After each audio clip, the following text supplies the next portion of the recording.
I am Miss Melanie Mabalod will tackle about the conic section, which is the hyperbola.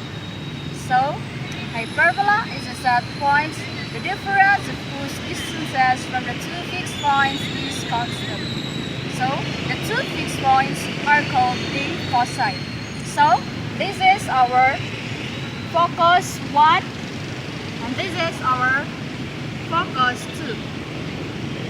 The line passing through the foci is called the transverse axis and with the length of 2a. So, points of intersection of the hyperbola with the transverse axis are called the vertices. So, this is our vertex 1 and this is the vertex 2. So, the center is the midpoint of segment connecting the foci. The line passing through the center, perpendicular to the transverse axis, is called the conjugate axis and with the length of 2b. So the hyperbola is symmetric to both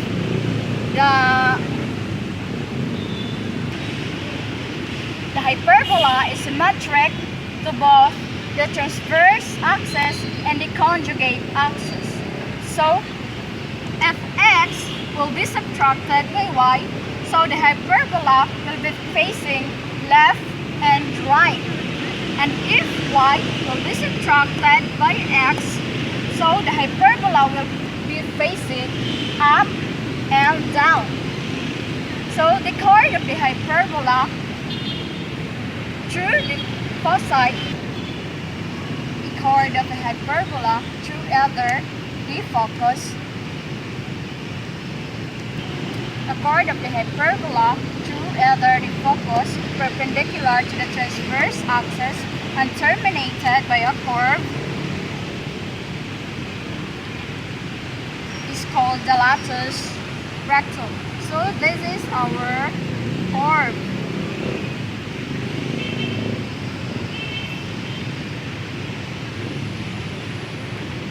This is the chord of the latus rectum.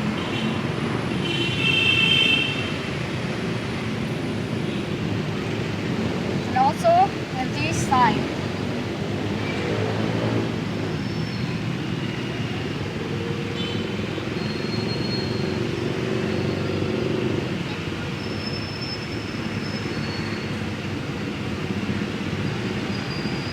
The latus rectum is twice the length of the focus. So, in problem 1, find the vertices, the conjugate axis, the foci, the asymptotes, eccentricity, and the latus rectum. Sketch the graph, the hyperbola, with the equation of 9x squared minus 16y squared minus 144 equals 0. So this equation is a general form. So we need to transform it into standard form. So we have 9x squared minus 16y squared minus 144 equals 0. 9x squared minus 16y squared. So transform negative 144 into the right side, so it will become positive 144. So multiply both sides by 1 over 144.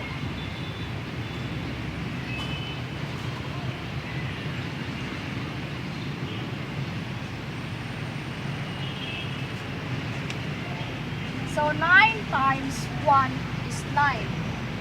Divided by 144 is 16. So bring down x squared over 16 minus 16 times 1 is 16. Divided by 144 is 9. So bring down y squared over 9 equals 144 is multiplied by 1 is 144. So 144 divided by 144 is 1. So x squared over 16 minus y squared over 9 equals 1 is the standard form. Stop. No. So we will use this strategy in locating or sketching the hyperbola. First, we will locate the vertices.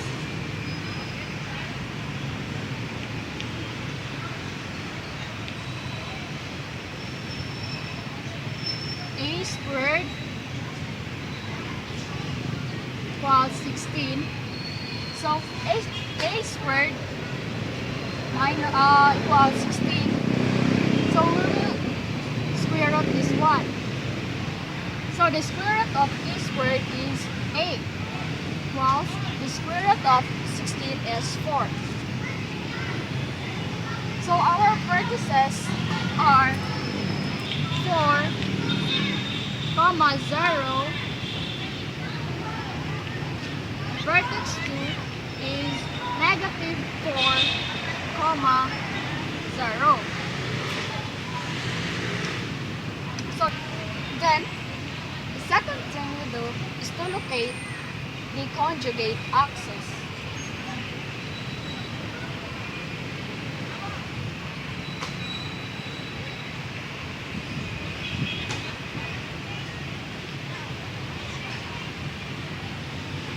We will use b squared 9. So the square root of b squared is b. And the square root of 9 is 3. Positive, negative, 3. Positive, negative.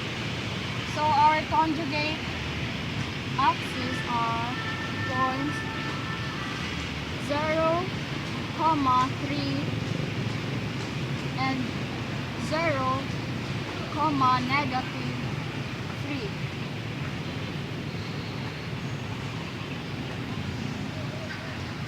So the third one is to locate the foci.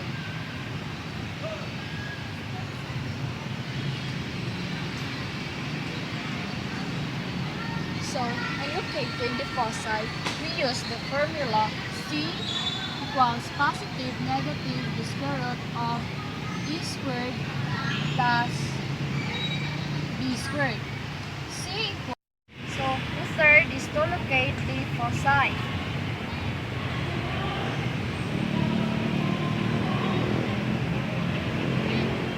So in locating the foci, we will use the formula C equals the positive, negative, the square root of e squared plus b squared.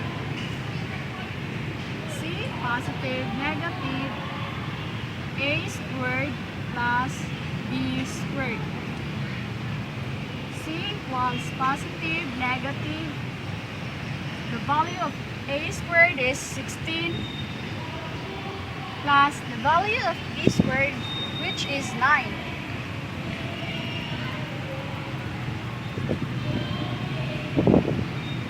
So 16 plus 9 is 25.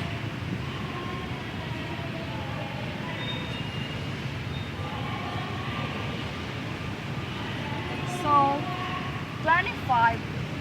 So the square root of 25 is 5. So our foci are focus 1 is 5, 0. The focus 2 is negative 5, 0.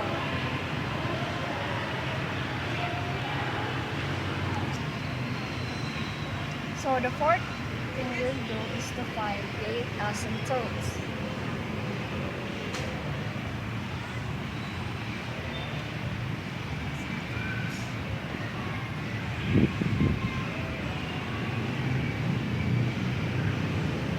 So y was positive, negative b over a x, y equals positive, negative. So the value of b is 3. And the value of a is 4.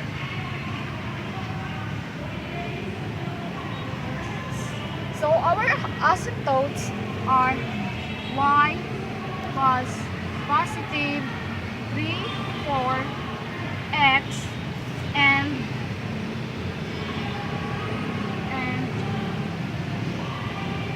y plus negative 3 over 4 x. Step up. So the fifth one is to locate the latus rectum. LR equals 2b squared over a. So, dari?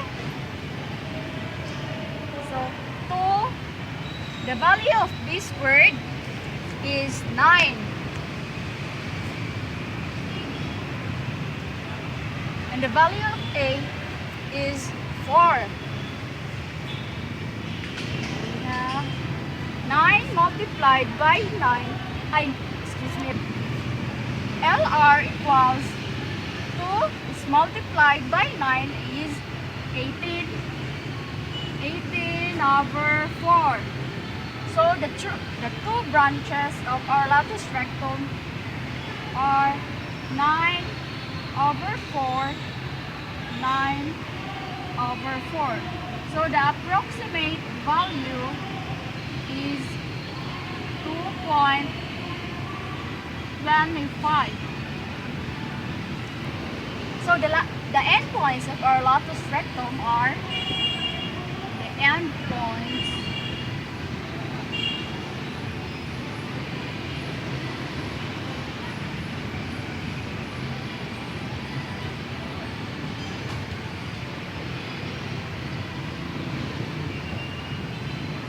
are 5, 9 over 4 and negative 5, 9 over 4 and negative 5, negative 9 over 4 and negative positive 5, negative 9 over 4. So this is our endpoints of the latus rectum. So the last one is to find the eccentricity. So eccentricity.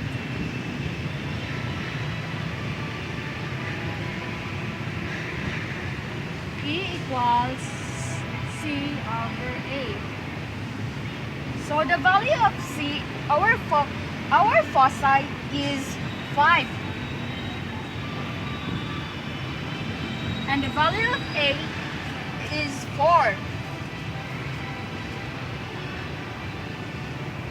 So 5 is divided by 4 is 1.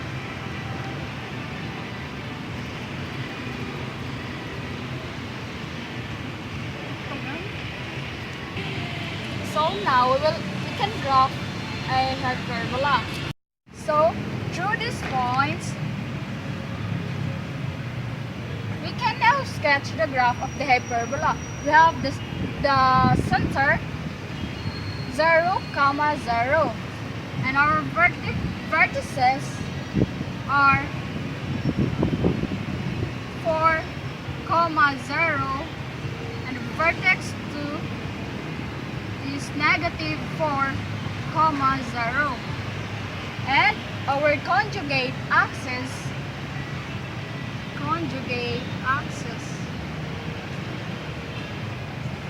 or the conjugate points are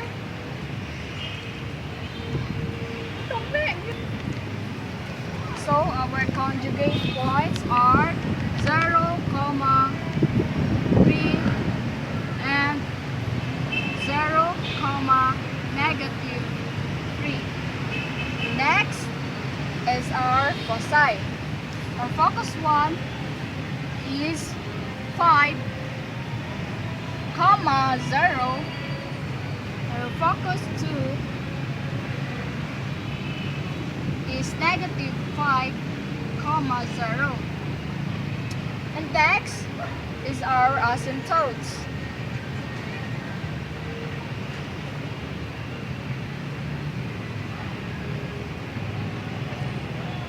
We have y equals 3, 4x and y equals negative 3, 4x.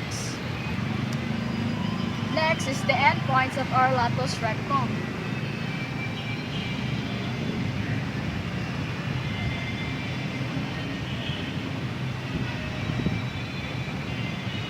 We have positive 5, 9/4 and negative 5, 9/4, negative 5, negative 9/4, and positive 5, negative 9/4. And last is our eccentricity. So our eccentricity is 1.25. So we can now sketch a graph. So our points are the center. For the center is at the origin. And next, we'll find the vertices. In vertex 1, we have 0, is the 4, 0. 4, 0. So this is our first vertex. And next is our vertex. So our first vertex is 4, 0. And our second vertex is negative 4, 0. Vertex 4 of the second vertex.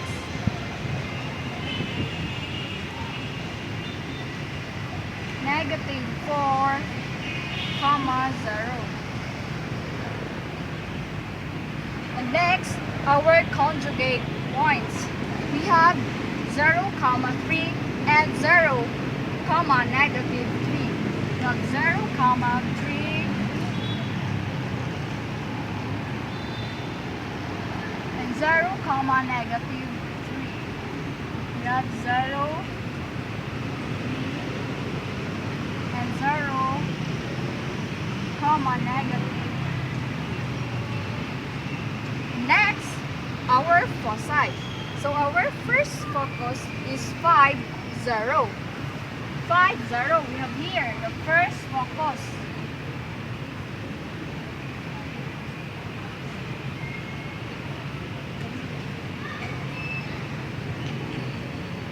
And our second focus is negative 5, 0. Negative 5, 0. The second focus.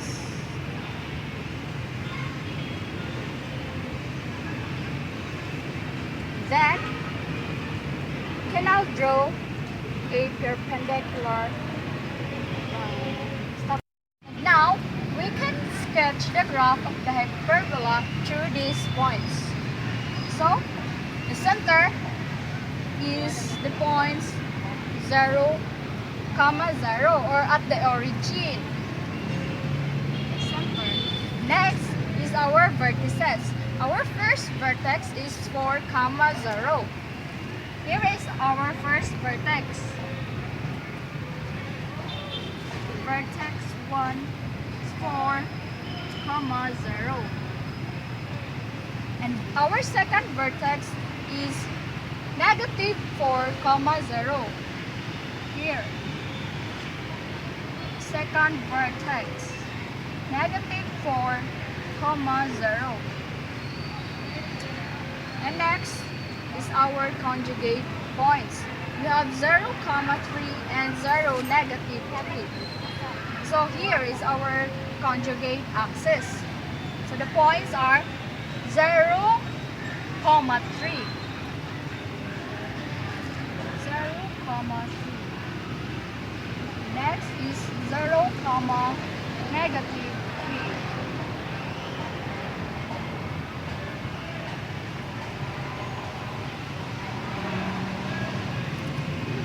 Then our foci. Our first focus is 5, comma 0. So we have here our first focus. 5, comma 0.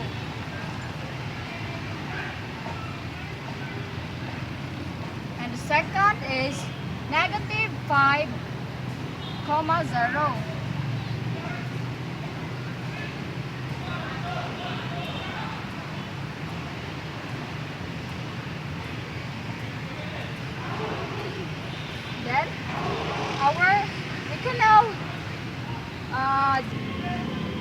Then we can now construct our rectangle passes through the vertices and the conjugate axis. So we have here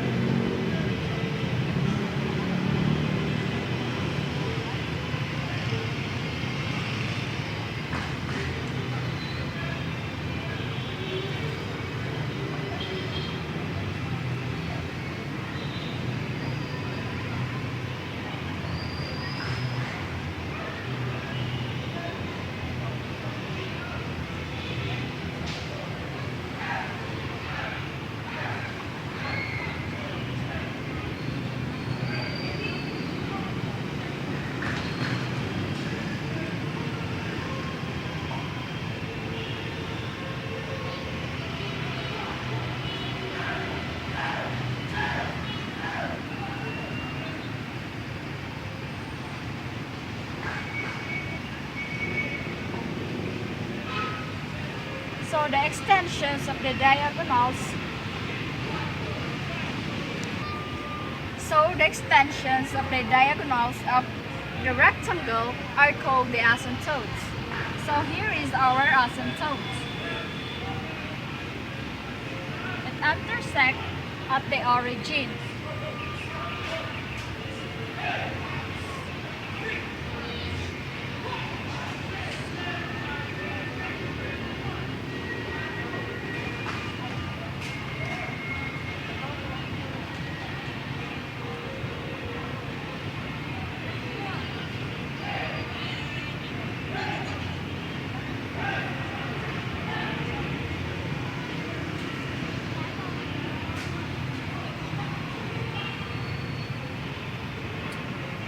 So our asymptotes are y. Okay, we're now in problem 2.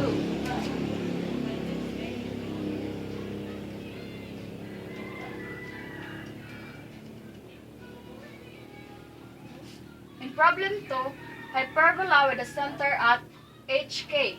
So discuss and sketch the graph of y minus 1 squared over 16 minus x plus 2 squared over 9 equals 1. So first, this is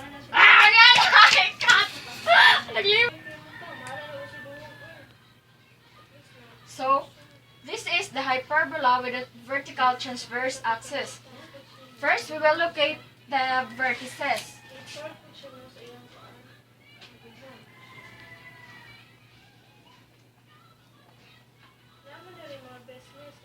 A squared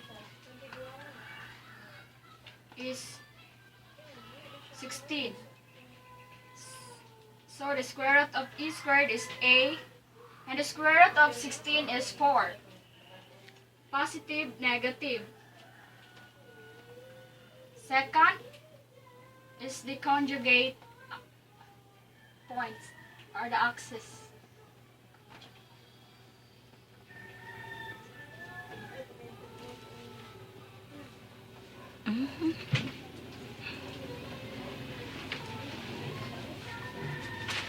b squared equals 9. Square root of b squared is b, and the square root of 9 is positive negative 3. Next is we will locate next the foci through this formula.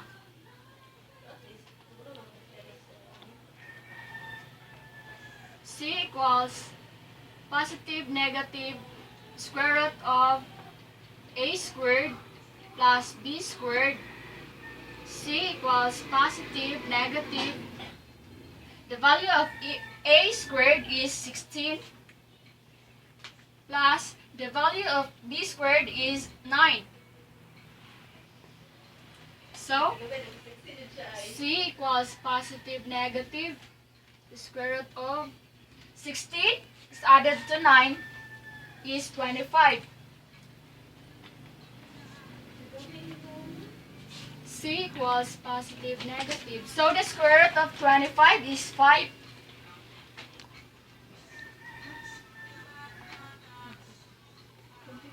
And for latus rectum.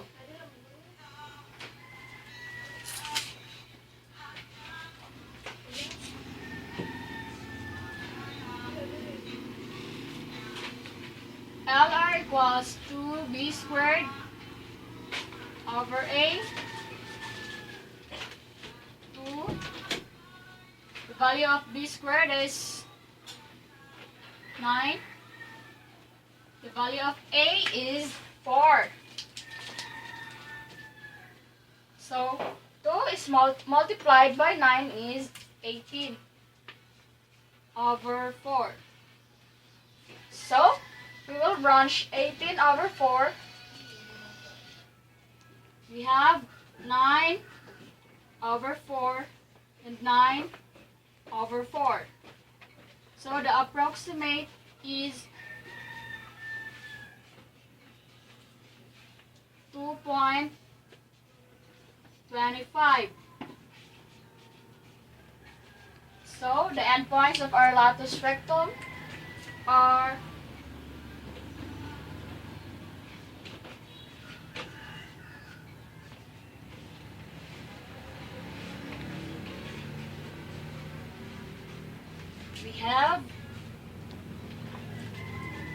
we have 1/4, 4.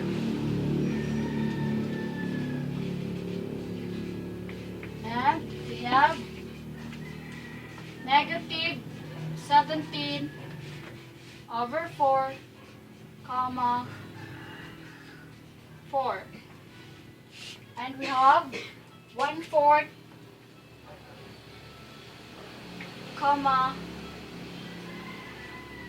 negative 4 and negative 17 over 4, negative 4. So this is now our endpoints of the latus rectum. Next, we will find the eccentricity. E equals C over A. So the value of A or our foci is 5. The value of A is 4. So we have 5 over 4. So 5 is divided by 4 is 1.25. So this is our eccentricity. And next is to locate our asymptotes.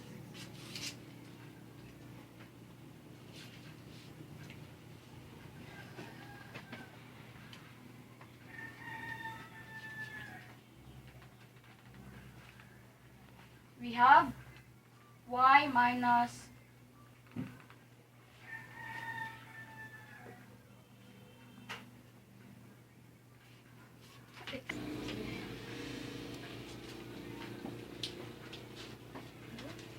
Next is we'll locate our asymptotes.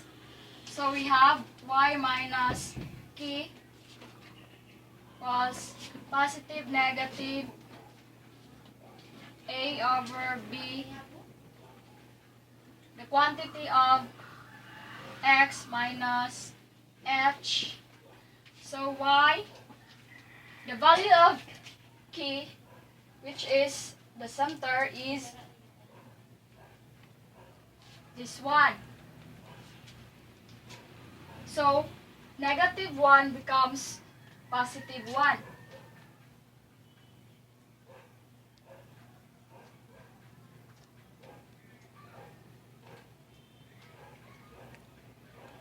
So k is positive and multiplied by negative, so it becomes negative. Stop there. Next, we will find our asymptotes. We have y minus k equals positive negative A over B, the quantity of x minus h. So, from our in our y minus k, we have y minus 1. Y minus 1 equals positive negative. The value of our A is 4. So we have 4. And the value of B is 3. And next, we have the x minus h. So we have here in our given equation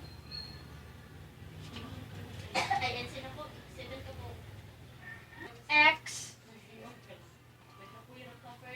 plus 2. Then we have y minus 1. So first we will find for the positive 4 over 3 x plus 2. So we have multiply both sides by 3. So we have 3y. 3 times negative 1 is negative 3. Equals, cancel 3. We have 4. 3. We have x plus 2. 3y. Next we have 3y minus 3 equals 4 times x is 4x. Okay, we will simplify this one.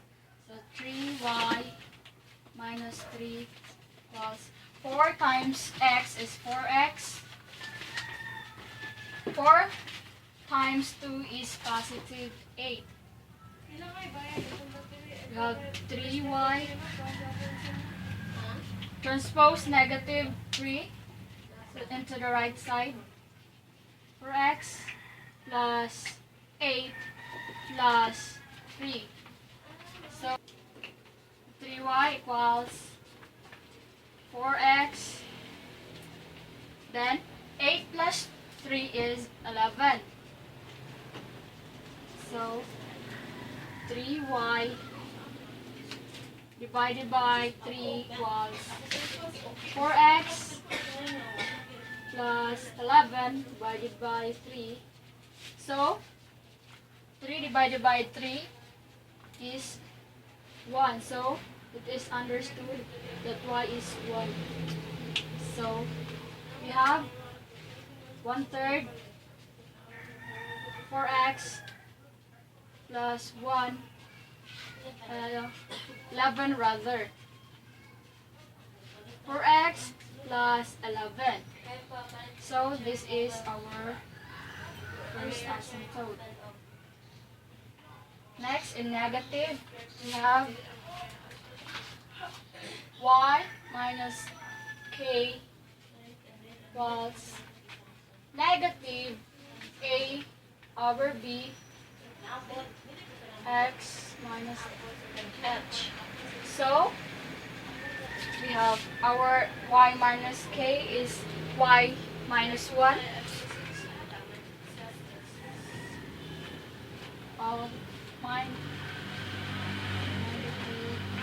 The value of a is 4 and the value of b is 3. So x minus h is, we have x plus 2. Okay, x, I will stay y minus 1 plus negative 4/3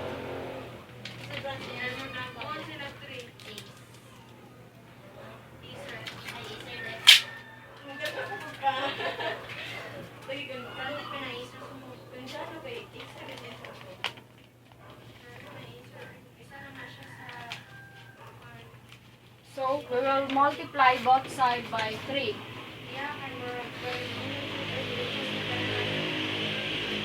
So 3y, 3 times y is 3y. 3 times negative 1 is negative 3. So cancel 3 comes 4x plus 2. So, we have 3y minus 3. Simplify this one. 4x plus 4x. So 4x. 4 times 2 is 8. This is negative. Negative 4 is multiplied by positive 2. So, comes negative 8. So, we have 3y. We have 3y. Transpose negative 3 to the right side, so it becomes positive. Negative 4x minus 8, positive 3. So, we have 3y plus negative 4x, negative 8 plus 3 is negative 5.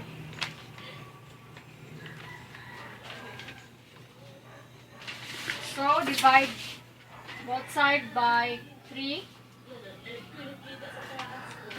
So 3y divided by 3 is y. So we have, so it is understood that this is 1. So we have negative 1/3 4x negative 5. So our second asymptote equation or asymptote. And now we will sketch the graph. So we will find this our midpoint, which is 1 comma negative 2. 1 comma negative 2.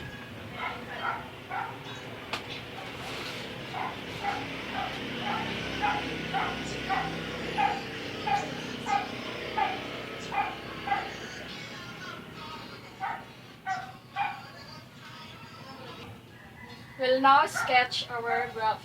So our midpoint here is negative 2 comma 1.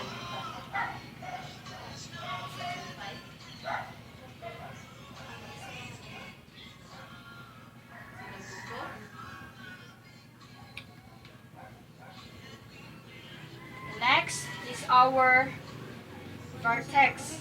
So we will count 4 units up and down to find our vertices. So we have 1, 2, 3, and 4. Vertex 1 we have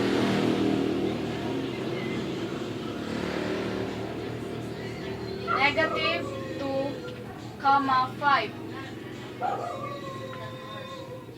Next is in our third quadrant, we'll count 4 units down from our center. We have 1, 2, 3, 4.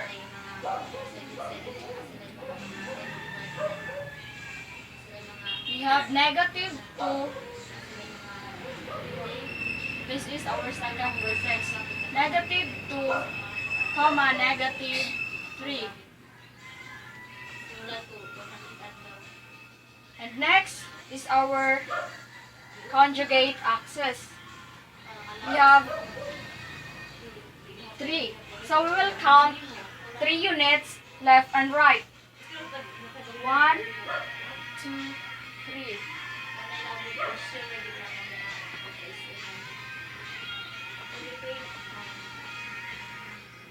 On the left side we have 1, 2, 3. Negative 5, comma 1. Now we can now draw our rectangle. So our rectangle passes the points of our vertices and our conjugate axis.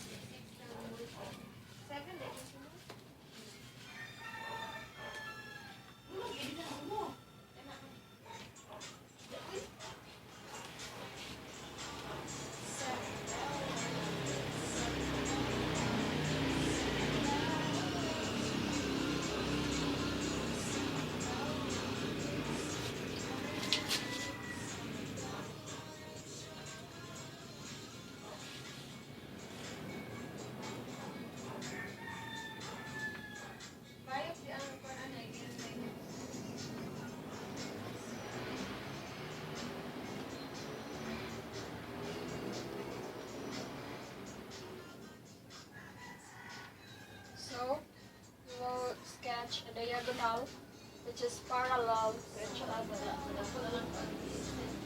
The diagonal passes or intersect in our center, the center.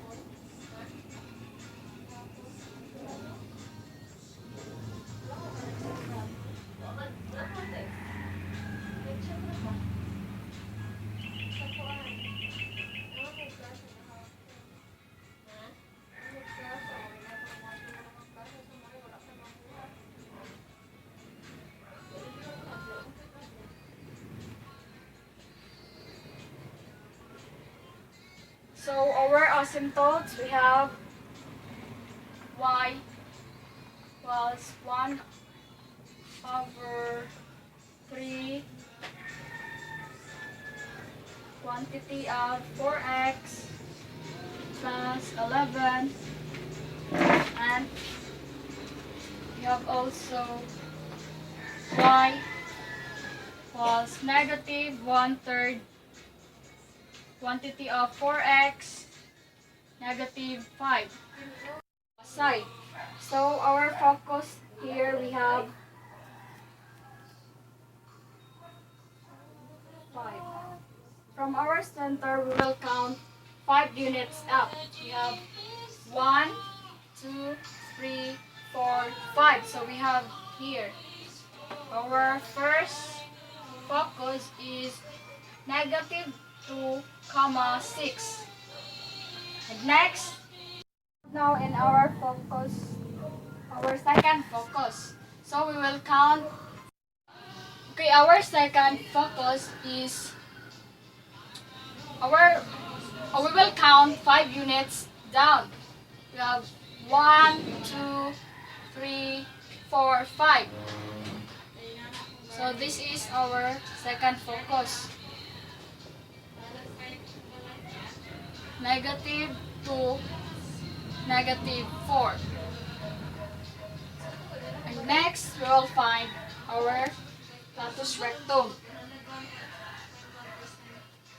So the endpoints of our latus rectum, we have 1/4, negative 1/4, comma 4. So we will count 2.25 units, or 2.25 units to the right and to the left. So we will count 2.25 units. So 1, 2, have here.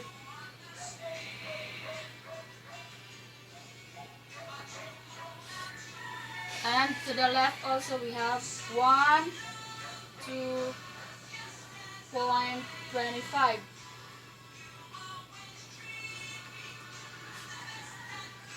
And here we have 1, 2.25. Oh. Next we have to count 2.25 units for our last. Then we will count 2.25 units from our focus. Of 1, 2.25. So we have here. Next, we have 1, 2.25.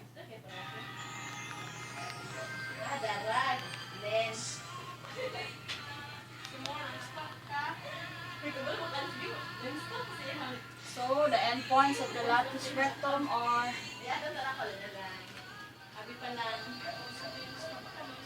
1/4, comma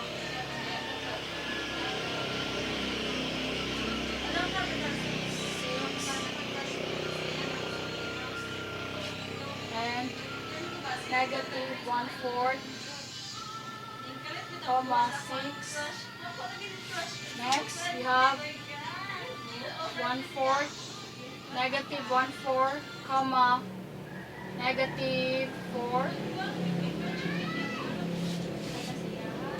Next we have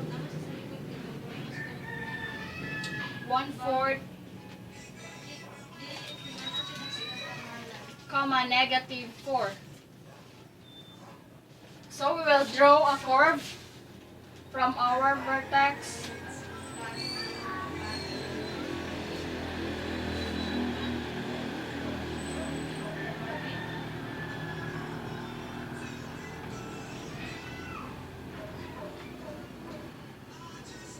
Our latus rectum.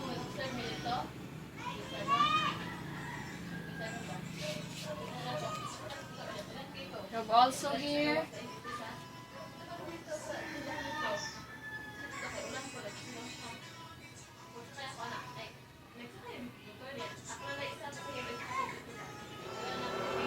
okay, our graph with has an equation of y minus 1 over 16 minus x plus 2 squared over 9 equals 1. Okay, that's all. Problem 1 and 2.